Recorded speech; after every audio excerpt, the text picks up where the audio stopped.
Hey, I'm ZubWubBandit, owner of ZubWubMedia Films, and today I wanted to share the behind the scenes of my most recent movie, Sárkamorphosis.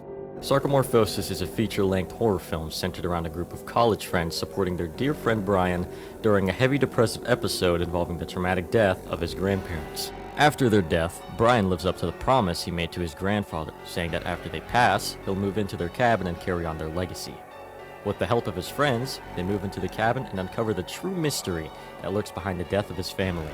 Shapeshifters, monsters, betrayal, and death all come together in this one single film.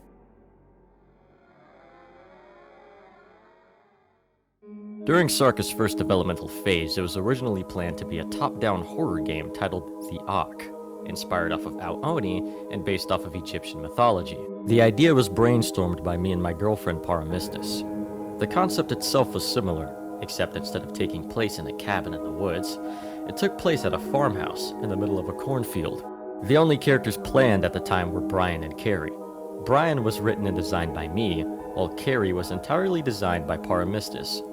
Not a lot of progress was developed at the time, and the only piece that I have saved of the Auk was the old Sárka mother design. The reason why we didn't resume making it into a game was because I wanted to take a step forth in the filmmaking since the release of Pieces of Revulsion, therefore leading me into taking the idea of the Auk and turning it into something more special. When developing Sárkamorphosis, I wanted to give people a sense of familiarity yet uncertainty. Choosing a farmhouse in the middle of a cornfield wasn't in that vision, so I went for a different route.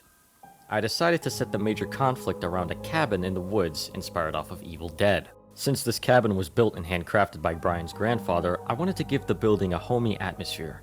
To really give off that feeling you're staying at your grandfather's cabin, adding deer head trophies, bare carpets, a stone fireplace, and having guns stored around the house seemed fitting. And to create a more comforting presence, I also kept the grandmother in mind by adding flowers, plants, and family portraits. All assets were sculpted by me, besides this table, which was crafted by Mr. Pedro Guy. Some items like the deer head and lantern I had to use references for from my friend Usable Hamburger to properly get the shapes more accurate while being as low poly as I can. Designing the characters, however, was a different take. Usually when I create characters that I want other people to voice, I design them based off the cast members I have in mind. However, when it came to creating Bryan Nolan, I wanted to represent a badass horror video game protagonist. Taking a look at some games and certain media, I was able to combine elements and colors I thought would match together and design the first thing that came to mind. I also noticed a lot of people compare Bryan to James Sunderland, and I can kind of see why, but I'd say he represents someone more like Leon from Resident Evil.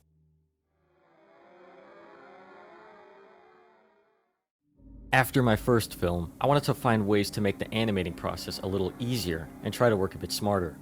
Animating blinking manually seemed a bit too unnecessary. So, using the built-in engine's logic tools, I made a wave signal generate at random times to play a global blinking animation.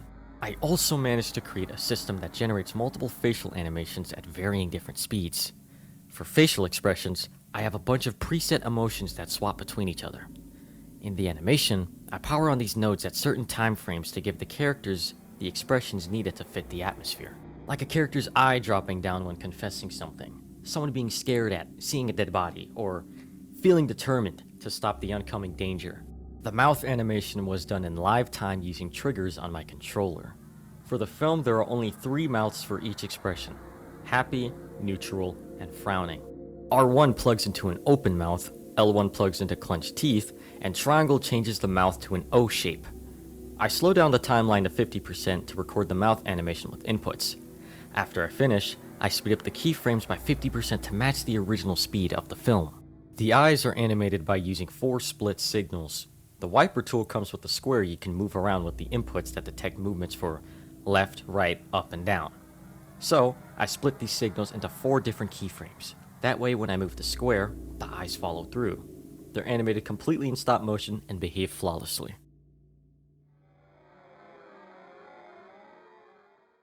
The music of Sárkamorphosis takes heavy inspiration off the Silent Hill soundtrack. I wanted the music to fit the low poly atmosphere and sound like it was alive, almost pulsating. By bit crushing a lot of the instruments, I managed to create a pulsating sound, similar to a heartbeat, representing adrenaline and fear.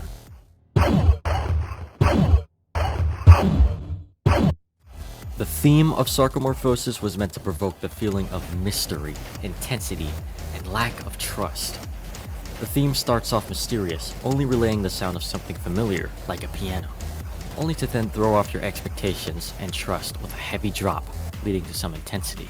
You end up hearing a lot of the same few tracks throughout the film to properly build into the immersion and create even more familiar, yet off-putting emotions. The two tracks No Trust and Not Me are the most commonly used, and play often to let viewers know something of the same nature is back to hunt.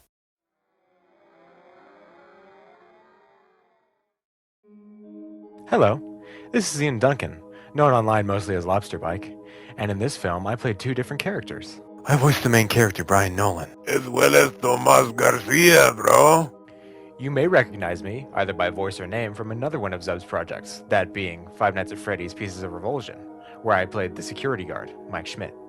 Not only was this my first time working with Zub, or Dreams as a whole, it was the first time I had ever really worked on anything.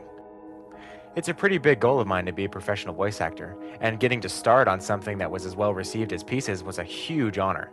And though I had more than one role in that film, it was pretty obvious that everybody liked Mike, which I'm very happy about, as I think I did a pretty good job. And when I heard that not only would I be coming back for another project, but that I'd be the main role, I was pretty excited. From its retro aesthetic to its shape-shifting horror themes, I was stoked to be a part of this movie, so I really wanted to give voicing Bryan of all people my all this time. I took some inspiration from horror games and other media that I was looking at or playing at the time, and tried to come up with some sort of voice that I could do that wasn't just my own, or some sort of accent layered on top. Some of the more prominent inspiration is Alan Wake from, Alan Wake.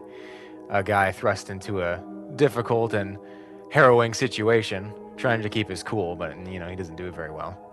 But another sort of subconscious inspiration I found myself using was that of Winter Soldier from Marvel Rivals. If you listen to their voices next to each other, it kind of sounds like I'm just trying to rip him off, but I promise, it was kind of an accident. Overall, I was leaning more towards scared confidence instead of badass monster killer / group leader. I figured it'd be more realistic, and that's ultimately what I go for whenever I do a role like this. Looking back with everybody's pointers and guidance, I feel pretty good about how I played Bryan in this movie. I hope you liked watching this awesome movie, and I hope I can do stuff just like it again. I like working with Zub, he's a cool guy. Oh, and, your turn. Your turn.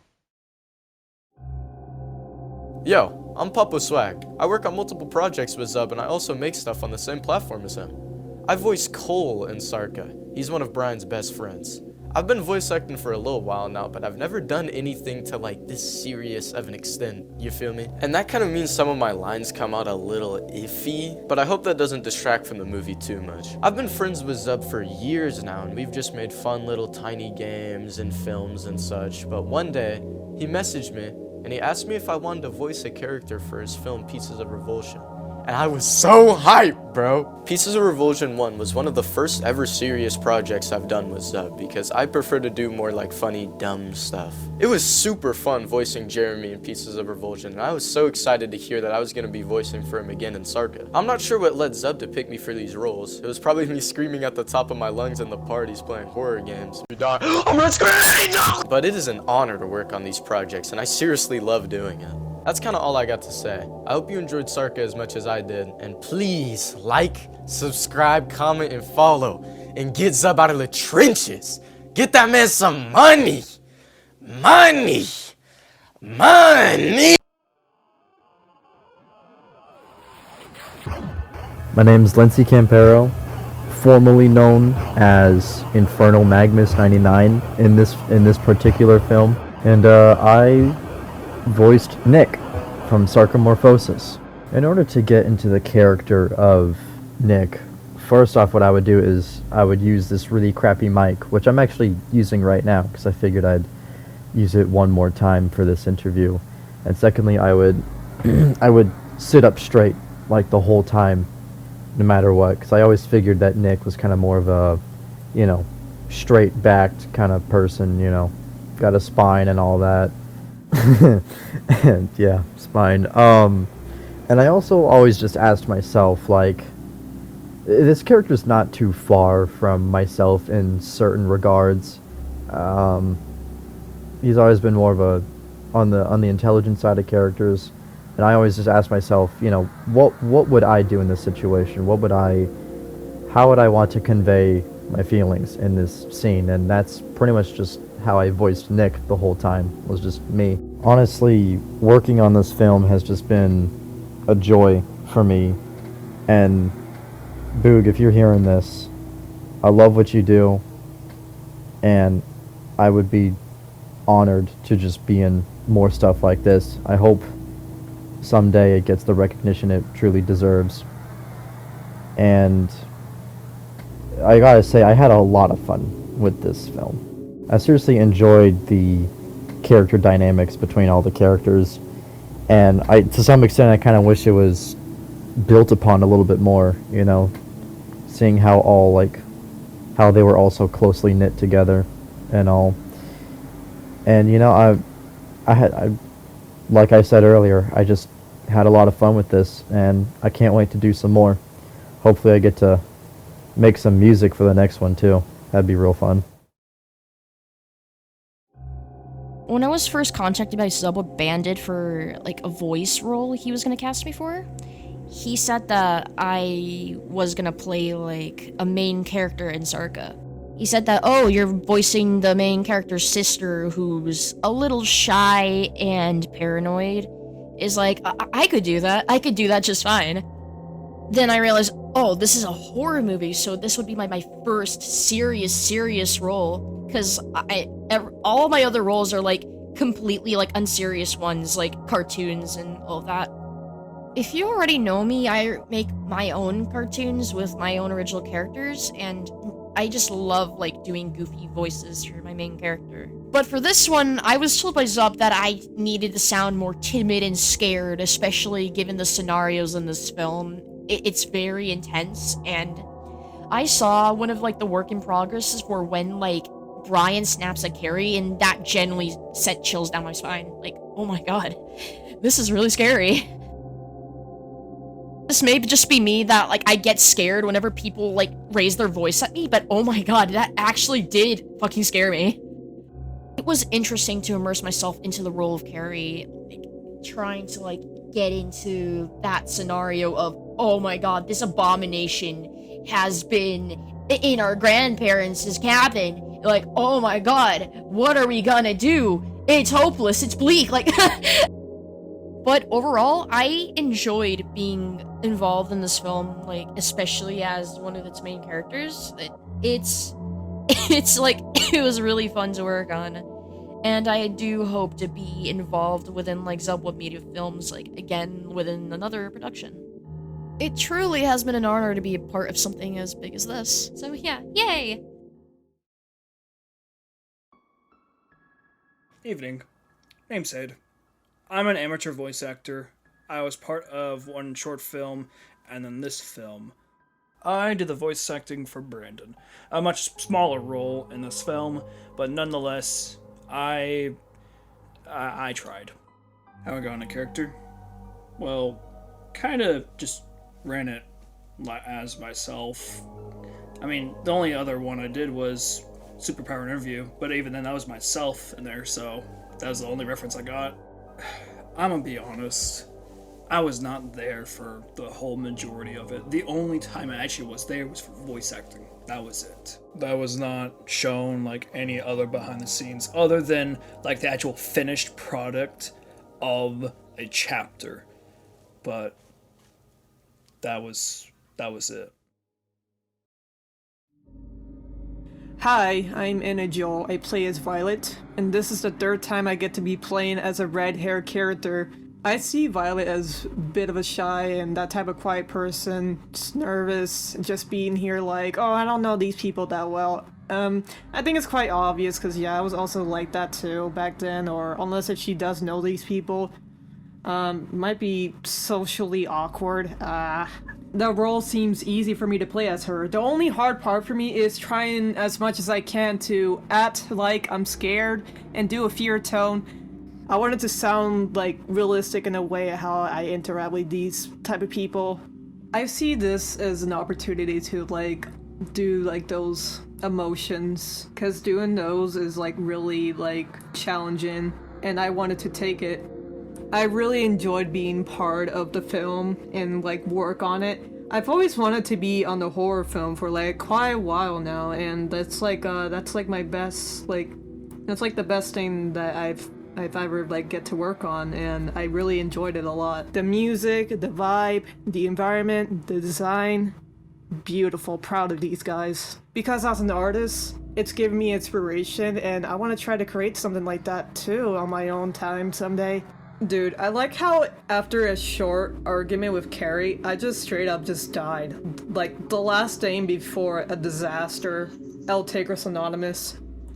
If they both survived, what the fuck would they do? We'll never know. You already heard me talk at the beginning. The name's Jaden, but online I go by Zub, and I gave myself the role of Tyson Hensley. Tyson kind of follows the stereotype of most of my characters. I really like making long-haired dudes with cool beards and facial hair. The character himself, though, wasn't meant to be as important as the rest, which is why I put myself in that position. He gets enough character, but he doesn't end up surviving for the other half of the movie. Getting into character was a little difficult since my only other experience with horror voice acting was just Pieces of Revulsion, which I played both the role of William Afton and Henry Fred, two characters with very different voices. For me to really express the emotions in the scenes that were written, it wasn't really about getting into the shoes of the character for me.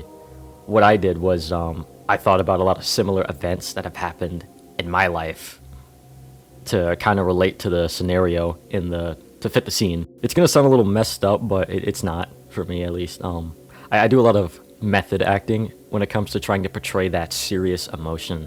So I dig in the back of my brain at memories that have just like really pissed me off or made me really upset or sad or just super scared. In ways, it kind of helped me like vent a little bit and express that anger or sadness that I was feeling, even if it was just for like shorter sections.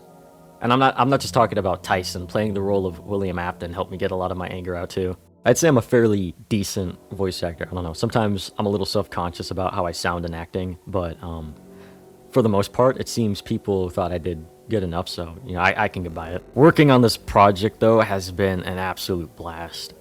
I got to get a little closer with the cast, and it made a huge impact on the film. And overall, it's just been really fun. It's my first time ever writing an original horror story, and from all the feedback and criticism, it's inspired me to do even better.